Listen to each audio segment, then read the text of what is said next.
When historians discuss the legendary aircraft of World War II, the North American P-51 Mustang often stands out as one of the most influential. Yet, interestingly, it was never truly celebrated for its dogfighting capabilities in the same way as the Super Marine Spitfire or the Mitsubishi Zero.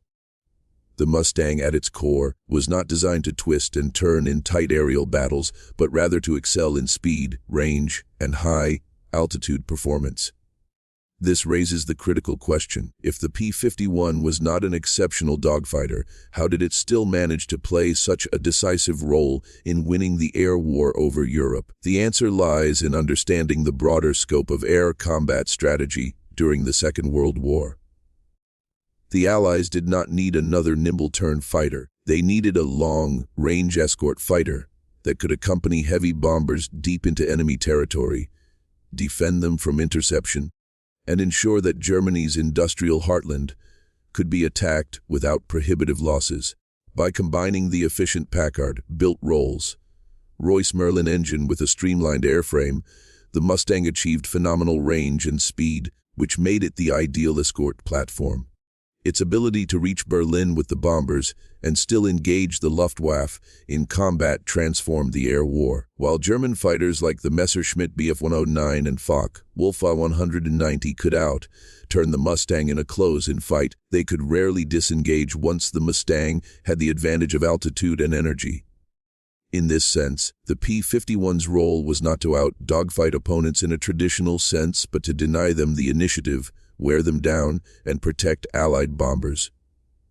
This strategic function, rather than raw agility, cemented the Mustang's reputation as the fighter that helped win the war. The perception that the P-51 Mustang was a terrible dogfighter comes from a misunderstanding of its intended mission profile. Dogfighting was a hallmark of early war fighters, especially in the Battle of Britain, where Spitfires and Hurricanes went head-to-head with German aircraft in short-range, high-turning duels. By the time the P-51 entered service in Europe in 1943, the strategic air war had shifted dramatically. The United States Army Air Forces were conducting daylight bombing campaigns against targets deep inside Germany, including ball bearing factories, oil refineries, and rail networks.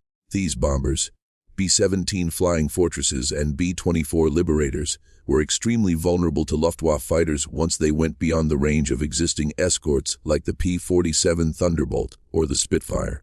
Loss rates were devastating. The Mustang solved this by being able to fly with the bombers all the way to their targets and back.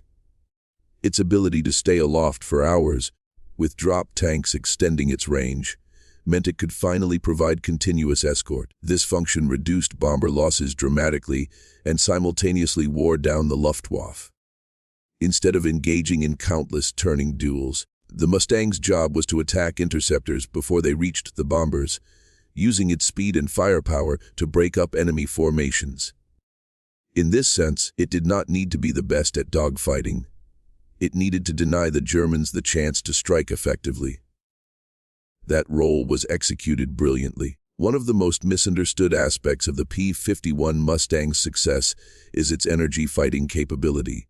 While it could not match certain aircraft like the Spitfire or Zero in terms of tight turning radius, it excelled at what pilots called boom and zoom tactics. This meant diving on an enemy from altitude, firing a devastating burst from its 6.50 caliber Browning machine guns, and then climbing back up to safety before the enemy could respond. This hit and run style of combat played directly into the Mustang's strength, speed, high altitude power. German fighters, particularly the Messerschmitt Bf 109G and Focke-Wulf F1U-190A, could often turn tighter in a flat circle fight, but they struggled to keep pace with the Mustang when it chose to disengage or climb. American pilots were trained to avoid dogfighting in the classical sense and instead to exploit their aircraft's energy advantage. In combat, this meant that Luftwaffe pilots found themselves constantly under attack from Mustangs diving out of the sun or sweeping in from higher altitudes. The Mustang could dictate when and how to fight, which is more important strategically than being able to turn tightly in a dogfight. For bomber protection, This was perfect. Mustangs could sweep the skies ahead of bomber formations, diving on attackers and disrupting their coordinated strikes. Even when German fighters outnumbered the escorts, the psychological effect of Mustangs appearing at high speed often forced them to scatter. In this way, the P-51 leveraged energy tactics over traditional maneuverability to win the battle for the skies. Another critical factor in the P-51's impact was its long-range endurance, which completely reshaped the balance of power in the air war over Europe. Before the Mustang's arrival, the U.S. 8th Air Force was suffering catastrophic losses during daylight bombing raids. Aircraft like the P-38 Lightning and P-47 Thunderbolt were effective at short and medium range, but lacked the legs to follow the bombers deep into Germany and escort them home. As soon as the escorts turned back, the Luftwaffe pounced on the bomber streams, inflicting heavy casualties. The P-51 changed everything. With external fuel tanks attached, the Mustang could escort bombers all the way to Berlin, Leipzig, and even beyond. This dramatically reduced losses and allowed the Allies to sustain pressure on German industry. Strategic bombing was essential in crippling the Reich's war, making capacity, but it could not have succeeded without a fighter that could stay with the bombers. The P-51 was not just protecting the aircraft, it was protecting the very strategy of daylight precision bombing itself. German fighter pilots soon realized that their chances of attacking bomber formations and returning alive had dropped drastically. Over time, the Luftwaffe's pilot losses mounted, while the Allies, thanks to the Mustang, could replace their losses more easily. This war of attrition in the skies was decisive. It demonstrates that the Mustang's true strength was not in out-turning opponents, but in outlasting them, both in the air and strategically over the course of the war. It is also important to remember the P-51 Mustang's psychological impact, both on Allied bomber crews and on the enemy. For the men flying inside the cramped, freezing interiors of B-17s and B-24s, there was no greater sight than the sleek silhouette of a Mustang sliding into formation beside them. Before the Mustang, bomber crews felt abandoned once they passed beyond the range of their escorts. They knew that swarms of German fighters waited just ahead. The casualty rates in some missions exceeded 20%, meaning that a bomber crew had little hope of surviving the required 25 missions for rotation home. With the P-51, that changed. Suddenly, the bombers had reliable cover all the way to their targets and back. Morale skyrocketed, and mission completion rates improved. On the German side, the effect was the opposite. Luftwaffe pilots who once enjoyed near impunity in attacking bomber streams now faced one of the fastest and most dangerous escort fighters of the war. Even if the Mustang was not the most agile in a turn fight, it carried enough firepower and speed to end any encounter quickly. The psychological toll on German pilots, knowing they could be bounced by Mustangs at any moment, eroded confidence and reduced their effectiveness. In warfare, morale and psychology are often as decisive as weapons and tactics, and the Mustang's presence gave the Allies a massive edge. It represented not only technological superiority, but also inevitability. The message was clear: the skies belonged to the Allies now, and nothing would stop the relentless tide of strategic bombing. When analyzing why the P-51 was so successful, despite being labeled a poor dogfighter, we must consider the evolution of aerial warfare by 1944. The days of swirling, one-on-one duels were largely over.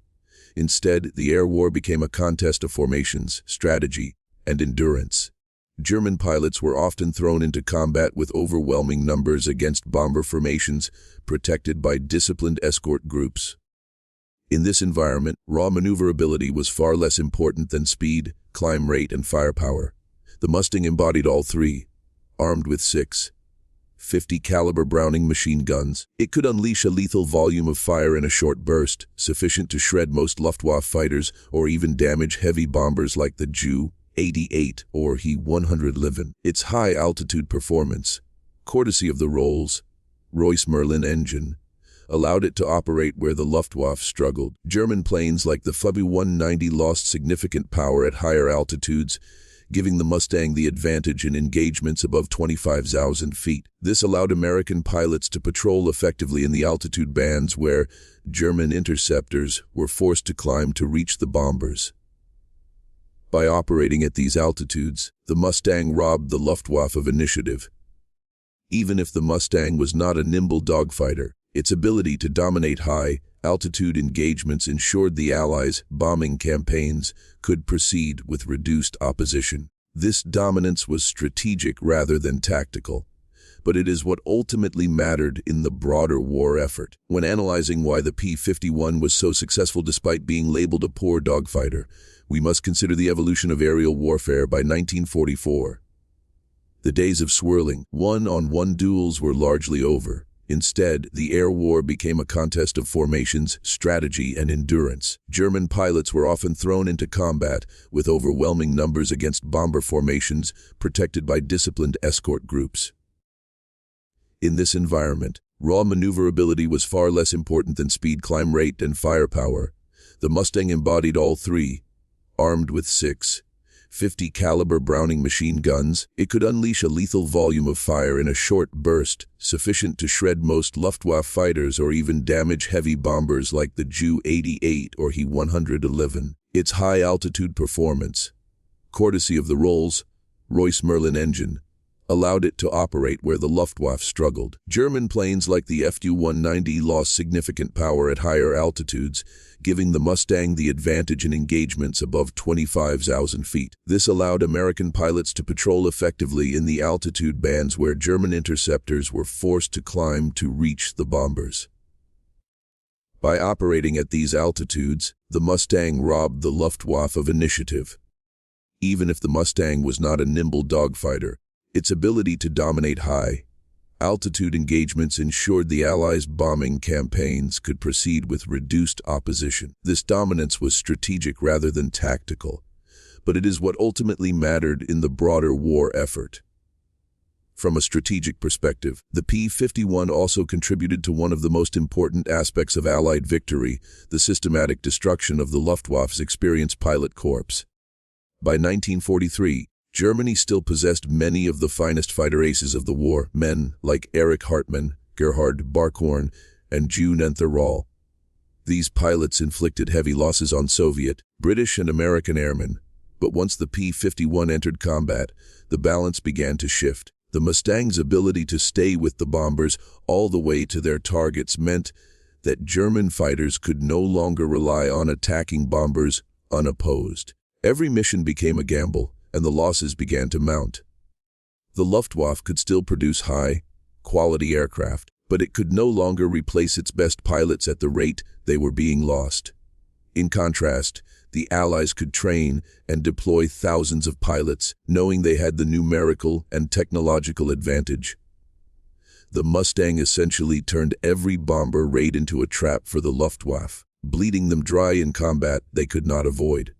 By the time the Allies launched the Normandy invasion in June 1944, the Luftwaffe was already a shadow of its former self, thanks in large part to the cumulative attrition inflicted by Mustang escorts. This strategic dismantling of Germany's air defense capability was one of the decisive contributions of the P-51 to Allied victory. One of the enduring myths about the P-51 is that it was fragile compared to heavier fighters like the P-47 Thunderbolt. While it is true that the Mustang could not absorb as much punishment as the Jug, its reliability and survivability were often underestimated. Pilots reported that the Mustang's laminar flow wing design and powerful engine allowed them to disengage from combat and return to base even after sustaining heavy damage. Furthermore, its long range meant that pilots were less likely to run out of fuel during missions, a common issue with earlier escorts. Survivability is not only about armor and durability, it is also about the ability to avoid unfavorable combat. The Mustang's speed and climb rate gave it a significant edge in choosing when to engage and when to withdraw. In air combat, this flexibility often mattered more than pure toughness. Pilots knew they could rely on the P-51 to get them home, and bomber crews knew that their escorts would still be there even after hours in the air. This reliability made the Mustang not just an effective escort, but also a morale booster for the entire Air Force. The trust placed in the Mustang by those who flew it or flew beside it was a critical, if intangible, factor in its success. The role of technology in the Mustang's design also cannot be overstated. When North American Aviation originally designed the P-51 in response to a British request in 1940, it was intended as a stopgap fighter. Early versions with the Allison engine performed adequately at low altitudes, but were unimpressive at high altitudes, where most of the crucial air combat occurred. The real transformation came when British engineers fitted the aircraft with the Rolls-Royce Merlin engine. This engine, mass-produced in the United States by Packard, gave the Mustang the high-altitude performance it desperately needed. Suddenly, the aircraft could cruise at 25,000 feet with bombers and still have power left for combat. The combination of aerodynamic efficiency, range, and the Merlin engine turned the Mustang into something unprecedented. A long-range, high-altitude escort fighter that could match or exceed enemy aircraft in most respects, except turning ability. In the broader strategic sense, this was far more important than being the best dogfighter. The Mustang's technical evolution demonstrates how wartime innovation and Allied cooperation, British design expertise and American industrial capacity, combined to produce a weapon that shifted the course of the air war. The role of technology in the Mustang's design also cannot be overstated. When North American Aviation originally designed the P-51 in response to a British request to a 1940, it was intended as a stopgap fighter. Early versions with the Allison engine performed adequately at low altitudes, but were unimpressive at high altitudes, where most of the crucial air combat occurred. The real transformation came when British engineers fitted the aircraft with the Rolls-Royce Merlin engine. This engine, mass-produced in the United States by Packard, gave the Mustang the high-altitude performance it desperately needed. Suddenly, the aircraft could cruise at 25,000 feet with bombers and still have power left for combat. The combination of aerodynamic efficiency, range, and the Merlin engine turned the Mustang into something unprecedented. A long-range, high-altitude escort fighter that could match or exceed enemy aircraft in most respects, except turning ability. In the broader strategic sense, this was far more important than being the best dogfighter. The Mustang's technical evolution demonstrates how wartime innovation and Allied cooperation, British design expertise and American industrial capacity, combined to produce a weapon that shifted the course of the air war. The P-51 Mustang also benefited from the doctrine and training of the United States Army Air Forces. Unlike many Luftwaffe pilots, who were increasingly rushed into combat with limited flight hours as the war dragged on, American pilots flying the Mustang were well-trained in tactical doctrine. They were taught to exploit the Mustang's advantages, speed, altitude, and firepower, while avoiding prolonged turning engagements that would negate those strengths. This disciplined approach, combined with the aircraft's performance, made the Mustang far more effective than raw technical comparisons might suggest. American formations of Mustangs learned to work as cohesive units, covering each other's blind spots and maintaining energy dominance in combat. This teamwork multiplied the effectiveness of each pilot and reduced overall losses. German pilots, even if individually skilled, were often forced to attack heavily escorted bomber formations, facing disciplined squadrons of Mustangs waiting for them. The result was a battlefield where numerical superiority, tactical discipline, and technological advantage combined to crush the Luftwaffe. Therefore, the Mustang was never about excelling in one-on-one dogfights. It was about overwhelming the enemy through doctrine, teamwork, and persistence. When considering why the P-51 is remembered as one of the most iconic fighters of World War II, we must also take into account its role in giving the Allies air superiority at a decisive moment. By late 1943, the Allies needed to establish dominance over Europe's skies before launching Operation Overlord, the invasion of Normandy. Without air superiority, German fighters could have devastated landing forces, supply lines, and naval assets. The Mustang ensured this superiority. By escorting bombers deep into the Reich and whittling down the Luftwaffe, the P-51 created a strategic vacuum in which the Allies could operate with increasing freedom. By June 1944, the skies over Normandy were almost entirely controlled by the Allies, thanks to relentless Mustang patrols and the cumulative attrition of German fighter forces. This meant that the Luftwaffe could not interfere meaningfully with D-Day operations, giving the Allies a crucial advantage in the invasion. Thus, while it may not have been the tightest turning dogfighter, the Mustang proved its worth by shaping the battlefield in a way no other aircraft could. The effectiveness of the Mustang can also be measured by the enemy's response. The German High Command quickly recognized the danger posed by the P-51 and attempted to counter it with advanced aircraft like the Me-262 jet fighter. The Me-262 was faster than the Mustang, but it arrived too late and in too few numbers to change the outcome of the war. Moreover, the Mustang proved capable of intercepting jets during takeoff and landing when they were most vulnerable. German pilots increasingly found themselves unable to dictate the terms of engagement. The Luftwaffe's tactical freedom shrank as Mustangs patrolled skies once dominated by German fighters. In many ways, the very existence of the Mustang forced the Germans into desperation, pushing them toward rushed projects, experimental designs, and increasingly defensive operations. This demonstrates that while dogfighting agility was important, it was not the decisive factor in the late war air campaign. The Mustang's real power was its ability to deny the Luftwaffe any chance of recovering the initiative. Another overlooked element of the P-51's contribution was logistics. The aircraft was relatively inexpensive to produce compared to some of its contemporaries, and its efficient design allowed the United States to manufacture large numbers quickly. By the end of the war, nearly 15,000 Mustangs had been built. This sheer volume meant that the Allies could saturate the skies with effective long-range escorts. Even if the Luftwaffe had superior individual aircraft in some cases, it could not match the Mustang's overwhelming presence. Every bomber formation seemed to have Mustangs overhead, and every German sortie risked interception. This logistical superiority, made possible by America's industrial might, meant that the Mustang was not just a tactical weapon, but also a symbol of the Allied capacity to outproduce and outlast the Axis. In the end, the Mustang represented the intersection of quality and quantity. An aircraft good enough to win strategically and available in numbers large enough to enforce that victory everywhere it mattered.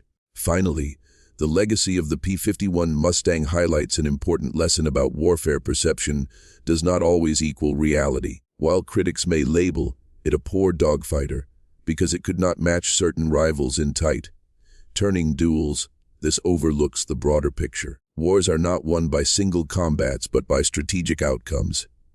The Mustang's contribution to air superiority, its ability to escort bombers deep into hostile territory, its effectiveness in high-altitude energy fighting, and its role in destroying the Luftwaffe's pilot corps were far more decisive than its ability to win turning fights. By the time the Allies marched into Berlin, the Mustang had helped create the conditions for victory in Europe. Its success was not about excelling in traditional dogfighting, but about fulfilling the mission that the war demanded most, ensuring that Allied bombers could cripple Germany's industrial base without suffering prohibitive losses. In this sense, the P-51 Mustang was not just a fighter. It was the strategic key to winning the skies of World War II. One of the most impressive aspects of the P-51 Mustang's success is how it redefined the meaning of air superiority. Traditionally, this concept was tied to the number of enemy aircraft destroyed in direct combat. However, the Mustang shifted the focus toward strategic denial, preventing the Luftwaffe from ever effectively engaging Allied bombers. By patrolling ahead of bomber formations and attacking interceptors before they reached their targets, the Mustang disrupted German operations at their core. It was not about racking up dogfighting victories, but about making sure that enemy fighters never had a fair opportunity to strike. In this sense, the Mustang acted as a shield, and a sword simultaneously a shield for the bombers it protected, and a sword for the enemy forces it wore down day after day. Air superiority was no longer just about individual pilot skill. It was about sustaining pressure until the enemy collapsed. The P-51 proved to be the perfect tool for this new definition of dominance. The Mustang's impact was not limited to Europe. In the Pacific theater, it also played a role in the final phases of the war against Japan, while the primary escort role was less critical there. Because of the shorter ranges of many missions, the Mustang's long endurance made it invaluable in the B-29 Superfortress bombing campaigns against the Japanese home islands. Missions from bases in the Mariana Islands required fighters with exceptional range, and the P-51 was one of the few capable of accompanying bombers on these marathon flights. As in Europe, it was not the Mustang's ability to win closed-range dogfights that mattered most, but its ability to project Allied air power across vast distances. When paired with the devastating firepower of B-29 raids, the Mustang ensured that Japanese air defenses could not mount an effective resistance. This global versatility underscores why the P-51 was far more than a traditional fighter. It was a strategic enabler of Allied air campaigns. Critics often argue that the P-51 is overrated compared to other fighters like the Spitfire, the F-190, or even the rugged P-47 Thunderbolt. While those aircraft excelled in their own ways, none combined the same blend of range, speed, and effectiveness that the Mustang delivered. The Spitfire was an outstanding dogfighter, but lacked the endurance for deep escort missions. The Thunderbolt was nearly indestructible, but guzzled fuel at a rate that limited its escort potential. The German FD-190 and Bf-109 were deadly in one-on-one engagements but became increasingly outclassed by the Mustang's ability to dictate the fight. What made the P-51 special was not perfection in any single category, but balance across all categories that mattered strategically. It could fight, it could escort, it could attack the ground, and it could stay in the air longer than almost any of its contemporaries.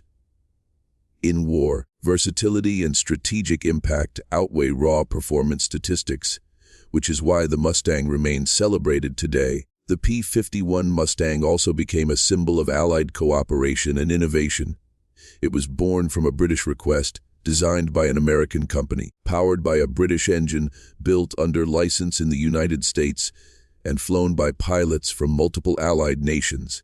Its story reflects the collaboration that defined the Allied war effort as a whole. This shared innovation allowed the Allies to outpace the Axis in both technology and production.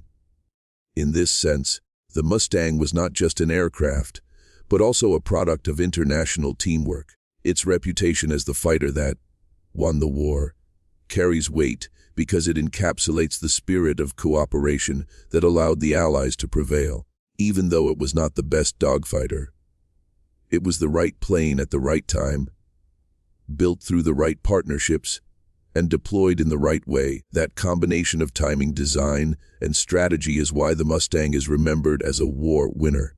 In conclusion, the P-51 Mustang's legacy is not about being the tightest, turning dogfighter, but about being the most strategically important fighter of World War II. It changed the course of the air war in Europe, allowed daylight precision bombing to succeed, and dismantled the Luftwaffe's ability to defend Germany. It also extended Allied reach in the Pacific, proving its worth in multiple theaters of war. Its reputation as a terrible dogfighter is both true and misleading. True in the sense that it was not designed for close-in turning battles, but misleading because dogfighting skill was no longer the primary measure of success by 1944. The Mustang won because it fulfilled the mission the Allies needed most, safely escorting bombers deep into enemy territory, reducing losses, and ensuring the skies belonged to the Allies. In doing so, it proved that wars are won not by flash or maneuverability alone, but by strategy, endurance, and the ability to adapt. That is why, despite its supposed shortcomings, the P-51 Mustang is remembered as the fighter that helped win the war.